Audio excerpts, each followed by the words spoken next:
Assalamualaikum warahmatullahi wabarakatuh. Halo, saya Sulistiananda Apriani dengan nomor induk mahasiswa 202200800131. Kali ini saya akan membahas mitigasi risiko pada manajemen keuangan. Mengelola risiko dalam keuangan adalah kunci untuk mencapai stabilitas dan pertumbuhan finansial. Pemahaman mendalam tentang jenis risiko, pengukuran dan strategi mitigasi dapat membantu organisasi mengantisipasi dan mengatasi tantangan keuangan dengan lebih efektif. Definisi dan konsep risiko. Definisi risiko ini adalah kemungkinan terjadinya peristiwa yang dapat berdampak negatif pada tujuan keuangan organisasi. Jenis-jenis risiko dapat berasal dari berbagai sumber seperti pasar, kredit, operasional, dan regulasi. Dampak risiko dapat menyebabkan kerugian keuangan, reputasi buruk, dan bahkan kebangkrutan jika tidak dikelola dengan baik. Selanjutnya, identifikasi risiko dalam manajemen keuangan. Yang pertama itu analisis internal, yaitu mengidentifikasi risiko yang berasal dari proses, sistem, dan sumber daya internal organisasi. Yang kedua, analisis eksternal, yaitu mengidentifikasi risiko yang berasal dari faktor-faktor di luar organisasi seperti pasar, pesaing, dan regulasi. Yang ketiga yaitu pengumpulan data. Mengumpulkan data historis dan informasi terkini untuk mendeteksi tren dan pola risiko. Selanjutnya pengukuran risiko, metode kualitatif dan kuantitatif.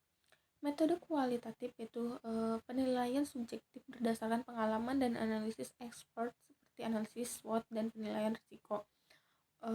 Kemudian metode kuantitatif yaitu pengukuran numerik menggunakan data historis dan model statistik seperti value at risk dan analisis sensitivitas. Yang ketiga yaitu kombinasi metode. Penggunaan pendekatan gabungan untuk mendapatkan pemahaman yang berkomprehensif tentang profil risiko. Selanjutnya ada strategi mitigasi risiko. Yang pertama itu menghindari risiko, yaitu untuk memutuskan tidak terlibat dalam aktivitas yang berisiko tinggi. Yang kedua itu mengurangi risiko, menerapkan kontrol dan prosedur untuk meminimalkan kemungkinan dan dampak risiko. Yang ketiga mentransfer risiko, yaitu mengalihkan risiko ke pihak lain seperti melalui asuransi atau kontak. Dan yang keempat yaitu menerima risiko, menerima dan menyiapkan rencana kontingensi untuk risiko yang tidak dapat dihindari.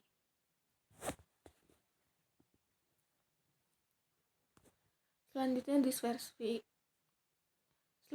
diversifikasi portofolio. Yang pertama itu saham, yaitu investasi dalam berbagai sektor dan industri untuk mengurangi risiko pasar. Yang kedua itu obligasi, yaitu investasi dalam berbagai jenis obligasi untuk menyeimbangkan tingkat risiko dan pengambilan. Yaitu real estate, investasi dalam properti untuk mendiversifikasi dan mendapatkan keuntungan dari aset fisik. Yang keempat itu kas, mempertahankan kas untuk likuiditas dan mengantisipasi perubahan kondisi pasar. Selanjutnya hedging. Yang pertama identifikasi risiko, menentukan risiko-risiko utama yang perlu dilindungi nilainya. Yang kedua pilih instrumen, memilih instrumen lindung nilai yang sesuai seperti kontrak yang berjangka, opsi atau swap. Yang ketiga itu implementasi, menerapkan strategi lindung nilai untuk meminimalkan dampak risiko yang teridentifikasi. Yang keempat itu pemantauan, terus memonitor efektivitas strategi lindung nilai dan melakukan penyesuaian jika diperlukan. Yang terakhir ini ada asuransi dan manajemen risiko lainnya. Asuransi yaitu mentransfer risiko ke perusahaan asuransi melalui polis asuransi yang sesuai. Kemudian ada manajemen kelangsungan usaha, mempersiapkan rencana kontingensi untuk menjaga keberlangsungan operasi saat terjadi gangguan. Yang ketiga yaitu keamanan cyber, menerapkan kontrol dan teknologi untuk melindungi aset digital dari ancaman cyber. Cukup sekian penjelasan kali ini, kurang lebihnya mohon maaf. Wassalamualaikum warahmatullahi wabarakatuh.